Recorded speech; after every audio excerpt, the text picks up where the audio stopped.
Front Row MMA. We're here at Cage Warrior 70, the Helix Dublin, and we're here with Ayo. Forgive me because I'm excited about that fight. Ayo, you beat Kiefer Crosbie, and you know, being from the UK, even we've heard of Kiefer as an amateur for his stand-up. It didn't seem to faze you whatsoever. No, not at all. You know, I'm training with a lot of tough guys down at Rhino. Like, you know, I'm getting in there with Paul Redmond, John Redmond, Conrad, Chris Bouchard. These are guys that are absolute killers. At first, when I joined the club, I didn't think I'd keep up with them. And for the last couple of weeks, I've been kicking ass. I've been giving them just as much a hard time as they've been giving me. And I think you're going to see that tonight with my two guys. Once Conrad and Paul gets in there, I'm going to whoop ass as well. Well, I know you. I overheard you talking with our Irish colleagues from Severe MMA, and you predicted a second-round finish. You know, what was it about what your opponent brought to the table that you felt, nah, this ain't going to go the distance? I really just thought that I've been training too hard. Like, even there, I put a picture up on Facebook recently. I did 6 5-minute rounds with Conrad only about 2 weeks ago. You know, not even 2 weeks. So I knew if I could get you 6 5-minute rounds with a guy that can take me down, that could smash my head in, Kiefer wasn't going to be a problem. I did expect him to throw a few more kicks. You know, I know I threw one and missed in the start of the second round. I expect him to kick a little bit more, but his ground game is pretty good as well. Obviously, he's been working that a lot, and he probably thought submitting me or beating me on the ground would be a nice feather in his cap, but no way. Yeah, being from the UK and part of sort of the Brit media, the Irish amateur scene is a little bit foreign to us, but it seems to me Team Rhino is, you know, is synonymous. It's you and SBG. It's got to be Team Rhino and SBG Ireland when you think of from the top to the bottom. How important is that team to you? It's extremely important, you know. And I had a choice to go to a few different places before when I left my old club, and Rhino was always the one. John Redmond helped me make that decision. And was that with the Johnny Jits video by any chance? We've had a few of those now, but it was before that. You know, I've known him for a long time. He's been around since my first amateur MMA fight, and I wasn't with his club, but I got his number from somebody. We connected on a mutual thing, and he was helping me to cut weight. And even that, the video that went out recently was me and his out cutting weight.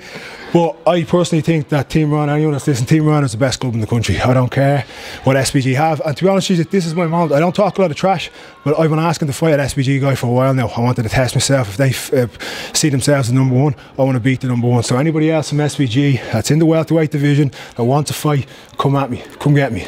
You know, how long before, you know, the amateur career moves aside for a pro debut? That's really up to Andy. You know, all he asked of me tonight was to go out and win this fight and win it in good fashion. He wanted me to finish him, and I did. We'll go back and we'll talk a little bit, because he knows I've been putting. He put a lot of pressure on me before this fight because he knew how important it was. He wanted to beat SBG. He wanted to prove that Team Rhino is the place to be, and I think I've done that.